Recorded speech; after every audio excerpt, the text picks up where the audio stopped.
Terima kasih Yang Berhormat Pengerusi. Saya terus kepada butiran 30000 tabung ekonomi kumpulan usahawan niaga tekun sehingga menyentuh tentang program usahawan berasaskan tani. Laporan tekun 2020 mencatatkan peratusan pembiayaan bagi sektor pertanian dan perusahaan asas tani sebanyak 8% sejak tahun 1999. Sehingga tahun 2020. Dan salah satu program yang mengkhususkan sektor pertanian adalah agripreneur muda dan skim pembiayaan kontrak I. Pada hemat saya, program seperti agripreneur muda ini perlu diperluaskan bagi menyuntik minat belia berumur 18 tahun sehingga 40 tahun untuk terlibat dengan pertanian bagi menyokong keterjaminan makanan dalam negara.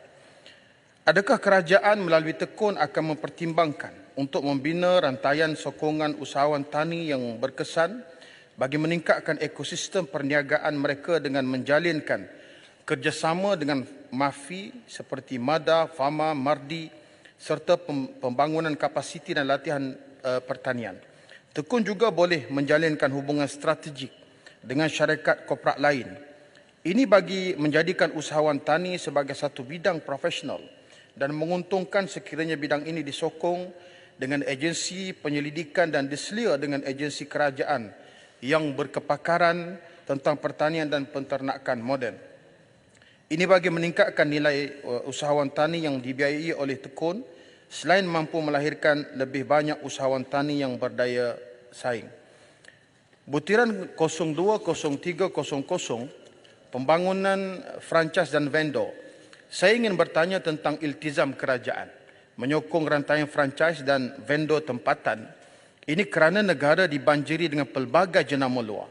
Adakah kerajaan telah merangka dasar atau tindakan yang berkesan bagi menyokong usahawan Bumiputera yang mempunyai potensi dalam membangunkan berasaskan makanan, dan kerajaan perlu memberi sokongan kepada usahawan tempatan untuk meningkatkan potensi perniagaan melalui pembangunan franchise dan vendor bagi memperhebatkan jenama tempatan.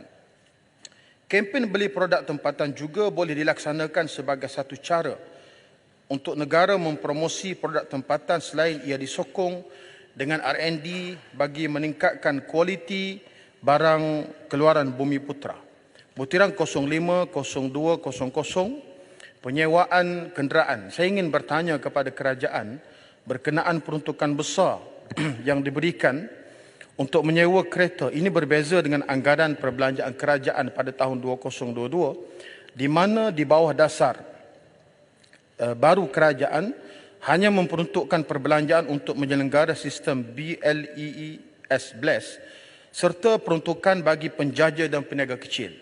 Saya nak tahu apa justifikasi perbelanjaan tersebut dan adakah ini adalah merupakan cara untuk meningkatkan daya ekonomi rakyat.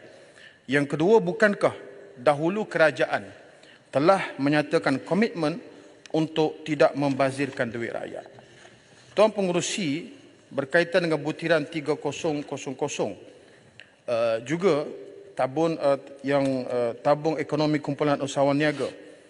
Apa pandangan kerajaan dengan labeling daripada pemimpin tertentu yang mengatakan bahawa kalau PAS Perintah Kelantan dan PAS menang pilihan raya, negara jadi macam Taliban? Adakah ini juga boleh menjejaskan usaha kerajaan dalam perkara ini? Dan apa juga pandangan kerajaan terhadap setengah pemimpin yang pada 1 Disember 2019 hadir satu perhimpunan Parti Komunis Melaya di Selangor? Apakah ini juga menjejaskan pandangan pelabur-pelabur luar terhadap keamanan negara kita? Kalau nak dihidupkan semula Parti Komunis Melaya, sehingga ada salah seorang daripada pemimpin DAP, Ronnie Liu, hadir dan menyampaikan ucapan dalam program tersebut, ini juga mungkin boleh menjejaskan pandangan dan persepsi pelabur-pelabur terhadap keamanan yang ada dalam negara kita, kerana tanpa segan silu dan tak pernah minta maaf, dia hadir dan menyampaikan ucapan dalam program himpunan bekas-bekas ahli Parti Komunis Melaya. Dan ada juga di kalangan pemimpin dalam negara ini yang berkahwin sejenis yang berlaku di Pulau Pinang. Juga bekas pemimpin, bekas wakil rakyat kepada sebuah parti. Dan ini juga telah mencemarkan imej negara kita sebagai sebuah negara yang agama rasminya adalah agama Islam. Bagaimana perkahwinan sejenis boleh berlaku yang sungguh mengaibkan, sedih dan duka cita kepada masyarakat Malaysia. Saya rasa ini juga perkara-perkara yang tidak boleh diukur oleh kerajaan, yang perlu diambil kira sebagai salah satu perkara yang mempengaruhi kemajuan usaha kerajaan dalam pembangunan berkaitan dengan tabung ekonomi usahawan niaga ini. Saya bermain dengan nada jelutong. Tadi dia melencong, saya pun lencong jadi sikit. masa sudah tamat. Terima kasih, Musi. Terima kasih.